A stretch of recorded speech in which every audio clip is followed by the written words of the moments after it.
세상이 어떻게 돌아가는지 얘기할 때 없어서는 안 되는 단어가 있습니다. 바로 우연입니다. 우연은 뜻하지 않았는데 어쩌다 보니 생기게 된 일이라는 뜻인데요. 이 우연이 없으면 세상이 어떻게 돌아가는지 도저히 설명이 안 됩니다. 사람들은 어쩌다 보니 우연히 그렇게 되었다라고 자주 이야기를 하는데요. 우연하게 누군가를 어디에서 만나게 되었고, 우연하게 기회를 얻어 어떤 일을 하게 되었고, 우연히 어떤 길을 선택하게 되었다고, 그 모든 것이 우연이라고 이야기를 합니다. 사람들의 삶 속에서는 이 우연이 넘쳐납니다. 그런데요, 이 우연이라는 것을 확률적으로 계산하면 과연 얼마나 될까요?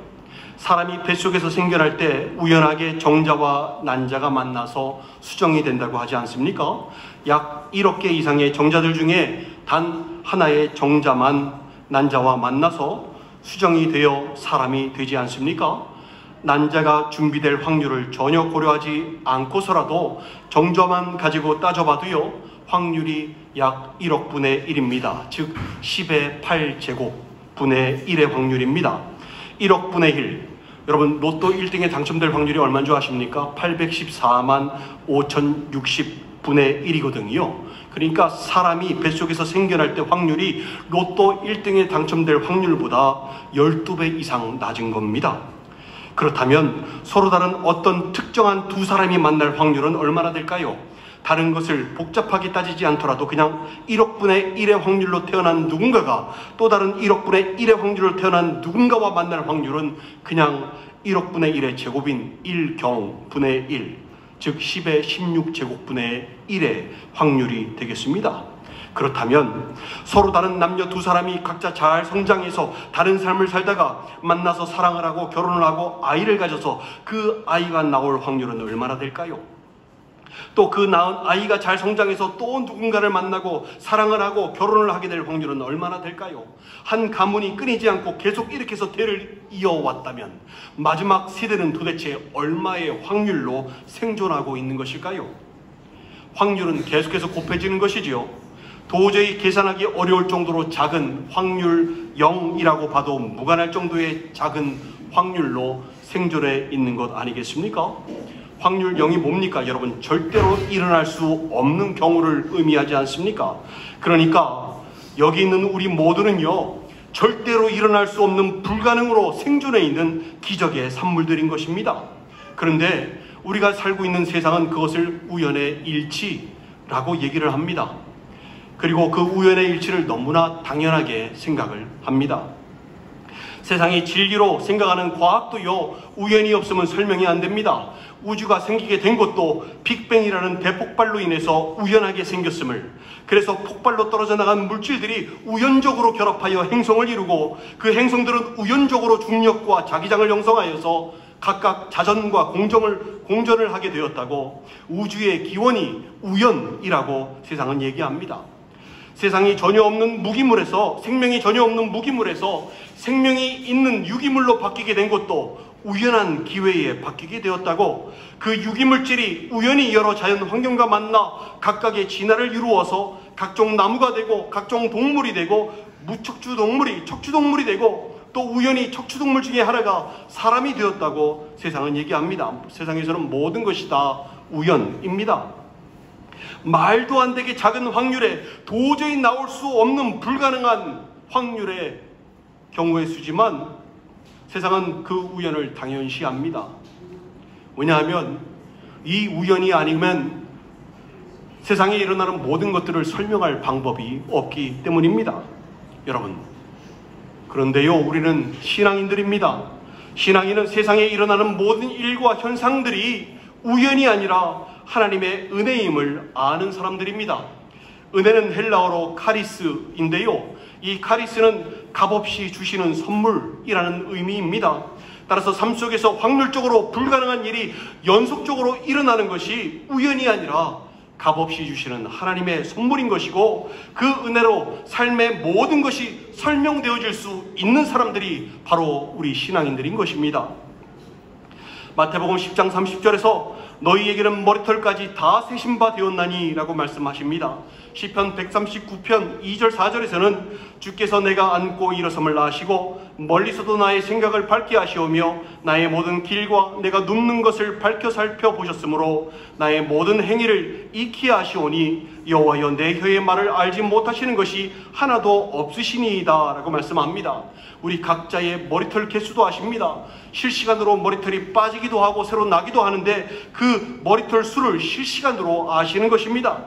우리가 앉고 일어서는 것도 아십니다. 우리의 생각도 밝게 아시고 우리의 모든 길을 아시고 우리의 눕는 것도 아십니다. 우리 모든 행위를 모르시는 것이 없으십니다. 우리 혀의 말을 알지 못하시는 것이 없으십니다.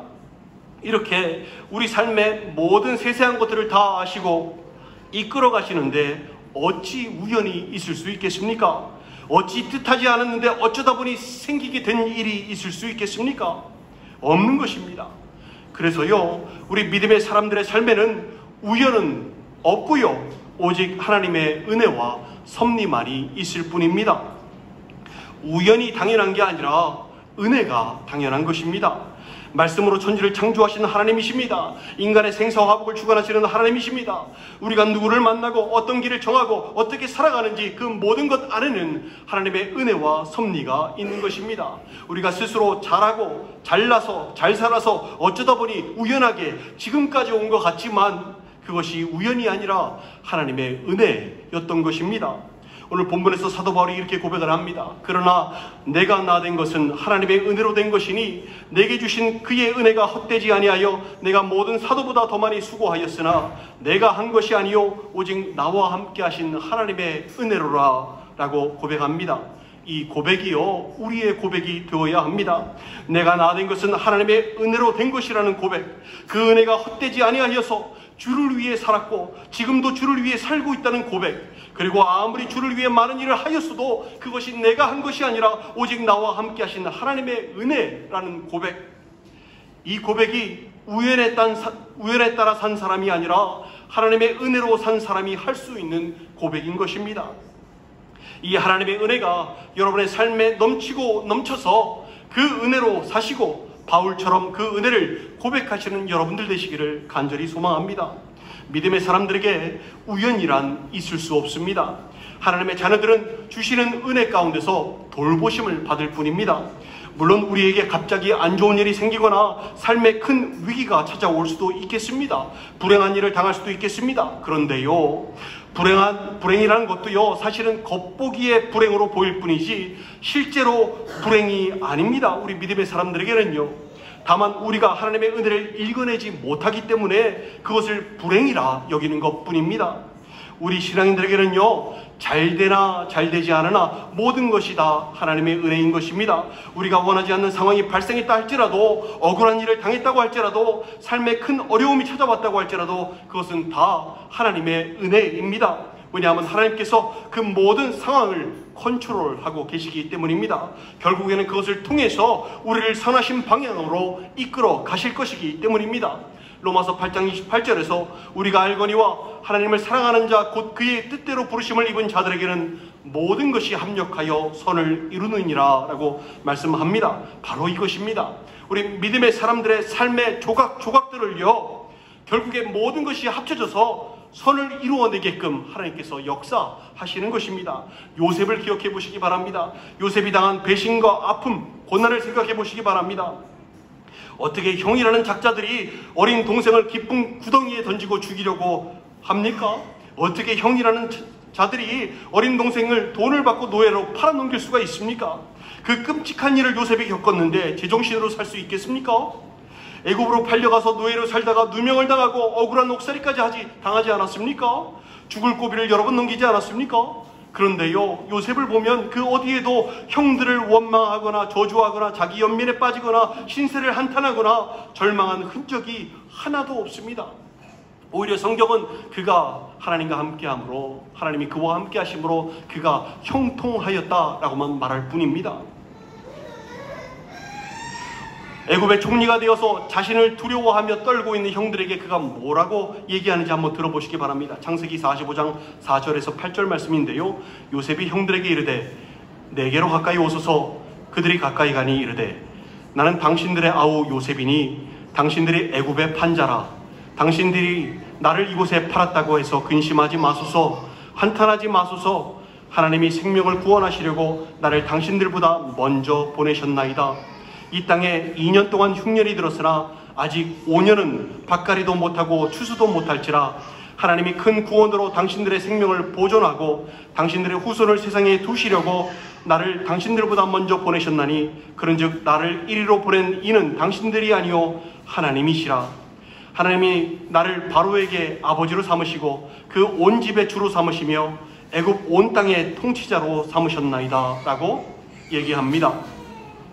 당신들이 나를 팔아서가 아니라 하나님이 기근으로부터, 이 살인적인 흉년으로부터 우리 가족들을 지키고 구하시기 위해 당신들을 앞서 나를 애굽에 보내신 것이라고, 이 모든 것이 하나님의 은혜이고 섭리라고 말하지 않습니까? 더 이상 걱정하지 마소서, 나를 버리고 팔았다고 해서 한탄하지 마소서.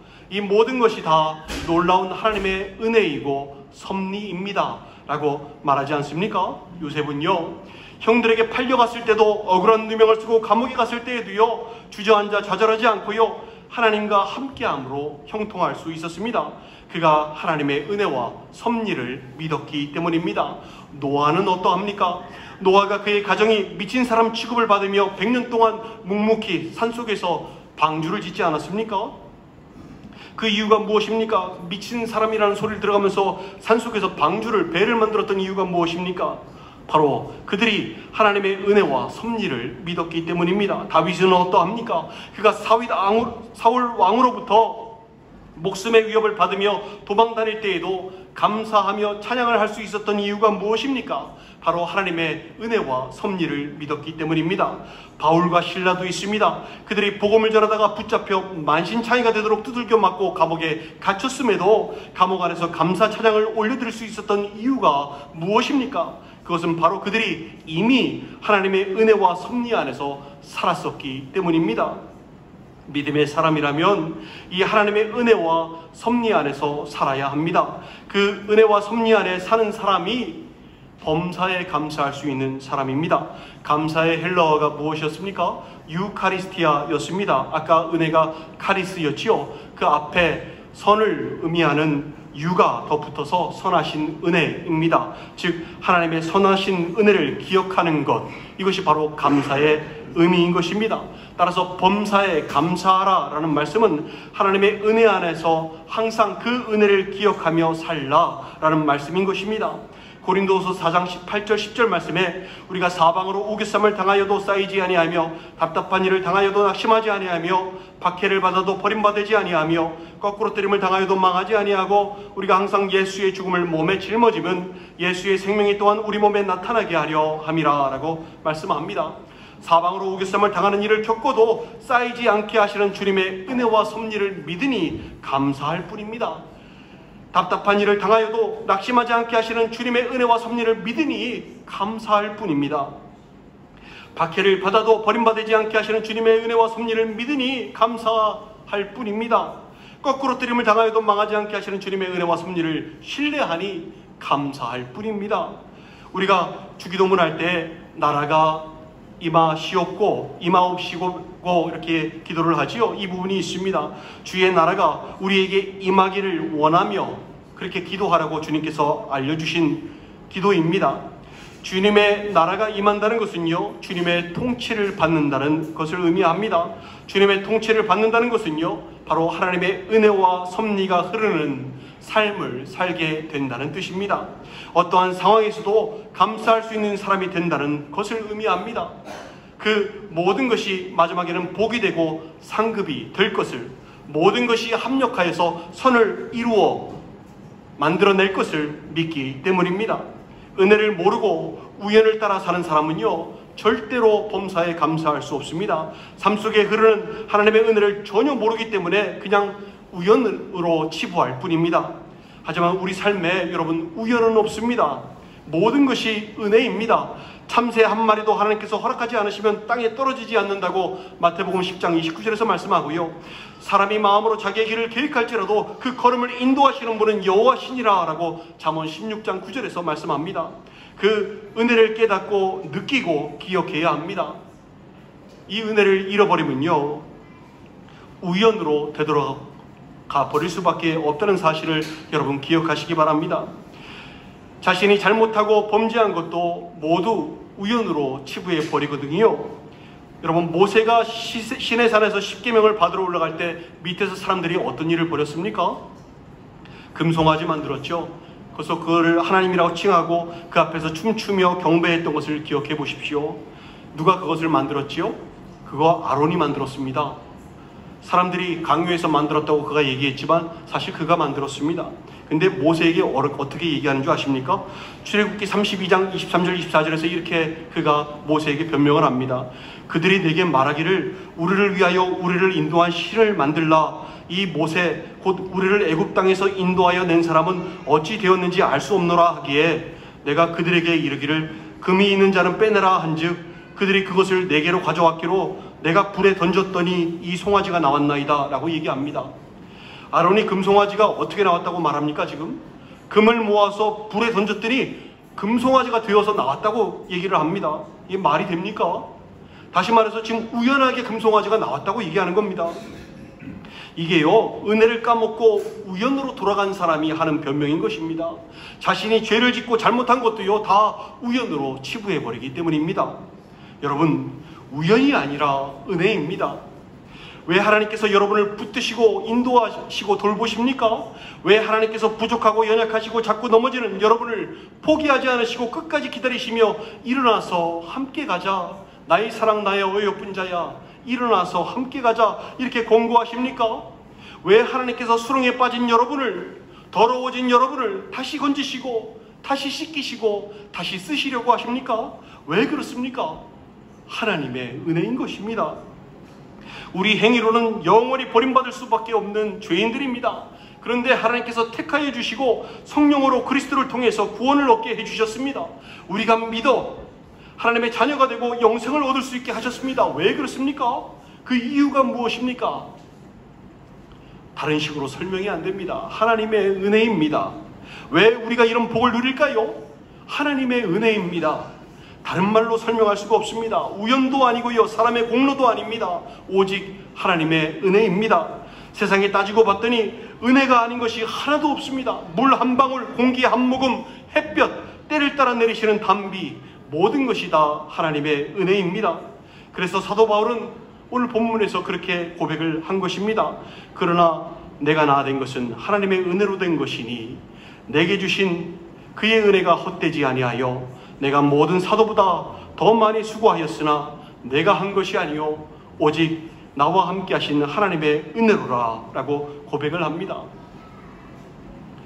이 고백이 여러분의 고백이 되어야 합니다. 우리가 우리 된 것은 오직 하나님의 은혜입니다. 우리가 지금 이 자리에 있는 것도 하나님의 은혜입니다. 하나님께서는 자격 없는 우리들에게 한없는 은혜를 부어주셨습니다. 가치 없는 인생을 가치 있게 하셨습니다. 요한복음 3장 16절 다 아시지요? 하나님이 세상을 이처럼 사랑하사 독생자를 주셨으니 이는 그를 믿는 자마다 멸망하지 않고 영생을 얻게 하려 하심이라. 너무나 잘 아시는 말씀이지요. 우리 자격도 없는 죄인들을 위하여 독생자까지 내어주셨습니다. 근데 그때가 언제입니까? 로마서 5장 8절에서 우리가 아직 죄인 되었을 때에 그리스도께서 우리를 위하여 죽으심으로 하나님께서 우리에 대한 자기의 사랑을 확증하셨느니라 라고 말씀합니다. 아직 죄인 되었을 때입니다. 아무런 자격이 없을 때였습니다. 그럼에도 불구하고 하나님은 우리에게 살 길을 열어주셨고 하나님을 아버지라 부를 수 있는 자녀로 삼아 주셨습니다. 참으로 과분하고 과분한 일이지요. 그러기에 우리가 누린 구원이 은혜이고요, 현재 우리가 받고 있는 사랑이 은혜인 것입니다. 은혜를 아는 것도 은혜입니다. 큰 은혜를 받아놓고선 우연히 받은 것으로 생각하거나 반대로 당연히 받아야 하는 것처럼 생각한다면 그거는 은혜를 베푸신 하나님께 대한 모욕이 되는 것입니다. 받은 은혜를 은혜인 줄 모르고 살아간다면 역시 은혜를 주신 하나님께 대한 모욕이 되는 것입니다. 우리 안에 주신 은혜가 무엇인지 지난 세월을 되돌아보시며 그 은혜를 되짚어 보시기 바랍니다. 그게 바로 감사입니다. 하나님께서 우리에게 은혜를 적게 주셔서 문제가 되었던 적은 단 한 번도 없다고 하였습니다. 늘 더 큰 은혜를 준비해 놓으시고 계십니다. 그럼에도 불구하고 우리에게 여전히 은혜가 부족하다고 우리가 스스로 느끼는 것은 무엇 때문일까요? 바로 받은 은혜를 까먹기 때문입니다. 우리가 은혜를 충만히 받았을 때는 마음의 기쁨이 차고 모든 죄악에서 이긴 것 같고 어떤 시험도 이길 것 같고 모든 일을 사랑할 수 있을 것 같은데 안타깝게도요, 이 상태는 오래가지 못합니다. 마음을 지키지 못하고 세상에 마음을 빼앗겨 두 마음을 품고 살아갈 때가 있는 것입니다. 하나님의 은혜를 잊고 살 때가 많은 것입니다. 그래서 준비하신 더 큰 은혜를 받아 누리지 못할 때가 많은 것입니다. 어떻게 해야 할까요? 히브리서 4장 16절에서 긍휼하심을 받고 때를 따라 돕는 은혜를 얻기 위하여 은혜의 보좌 앞에 담대히 나아갈 것이니라 라고 말씀합니다.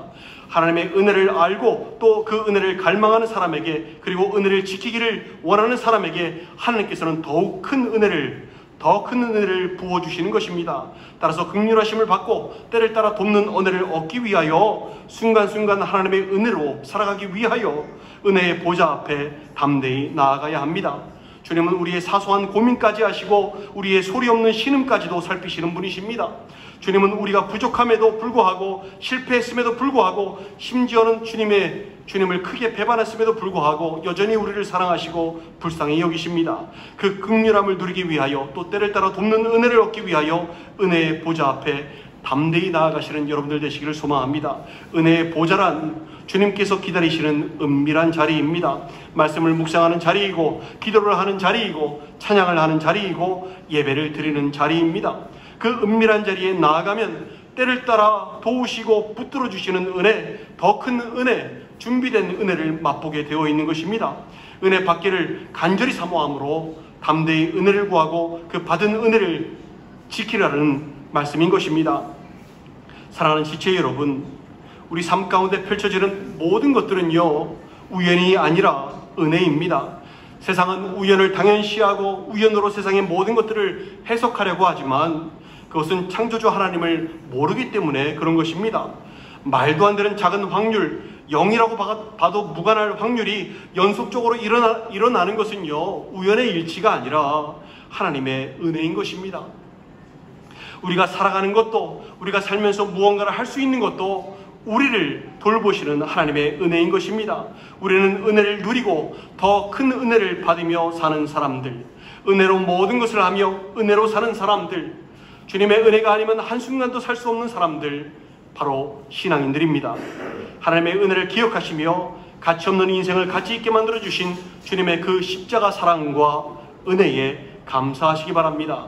실패하고 실망을 들어도 포기하지 않으시고 붙들으시는 주님의 선하신 은혜에 감사하시기 바랍니다. 늘 인도하시고 삶 가운데 역사하시는 은혜에 감사하시기 바랍니다. 지나간 시간들을 돌아보시며 얼마나 하나님의 은혜를 깨닫지 못했었는지, 그 은혜가 얼마나 큰지, 얼마나 감동인지, 얼마나 여러분을 온전케 하였는지 깨달으시고 기억하시는 여러분들 되시기 바랍니다. 그리고 때를 따라 돕는 은혜를 얻기 위하여 은혜의 보좌 앞에 자꾸 나오시기 바랍니다. 담대히 나오시기 바랍니다. 목마름으로 나와야 담대하게 나올 수 있습니다. 더 이상 우연을 따라 살지 마시고요, 오직 하나님의 은혜로 사시는 여러분들 되시길 바랍니다. 그래서 지금까지 누려왔던 은혜보다 더 큰 은혜, 더 귀한 은혜, 예비하신 주님의 그 풍성한 은혜를 날마다 그리고 지금부터 영원토록 누리시는 여러분들 되시기를 주님의 이름으로 간절히 축원드립니다. 함께 기도하셨으면 좋겠습니다.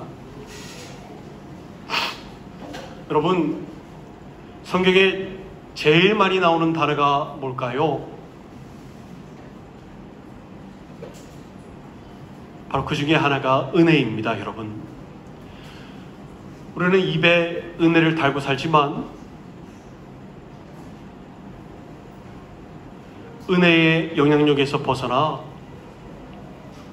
우연의 법칙이 흐르는 세상 가운데 세상 사람으로 살 때가 많습니다. 그래서 은혜를 받았음에도 불구하고 그것을 우연의 일치로 당연시하며 살아온 적이 너무나 많습니다. 하나님의 은혜를 까먹고 산 지가 너무나 오래입니다. 어떻게 살고 계십니까? 은혜를 아는 것도 은혜입니다. 내가 이렇게 살아있고 숨쉬는 것도 은혜입니다. 이렇게 하나님 앞에 설 수 있는 것도 은혜입니다. 여러분, 확률 제로에 가까운 은혜입니다. 있을 수 없는 불가능한 확률입니다. 그 은혜를 받아 누리고선 모든 것이 우연이고 당연하다라고 생각할 수 있겠습니까?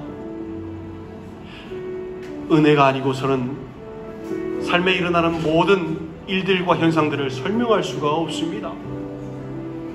우리는 신앙인들입니다.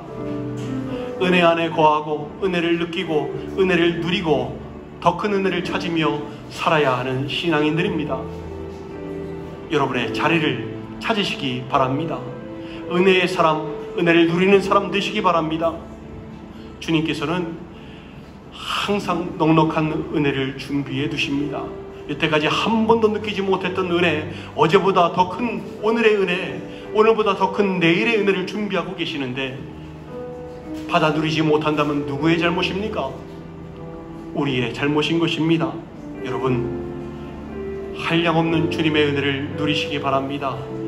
은혜의 강가에 심겨져서 시절을 쫓아 잎사귀가 마르지 않고 열매를 맺으며 풍성히 은혜 가운데 살 수 있으시기를 소망합니다. 오늘도 은혜의 품 안에 주님은 여러분을 품기를 원하십니다. 그 날개 아래 거하시는 여러분 되시길 소망합니다. 이 시간 기도하심으로 주님의 품 안에 들어가도록 하겠습니다. 함께 기도하시겠습니다.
이 모든 말씀을 우리 구주 예수 그리스도 이름으로 축복하며 기도 올리옵나이다.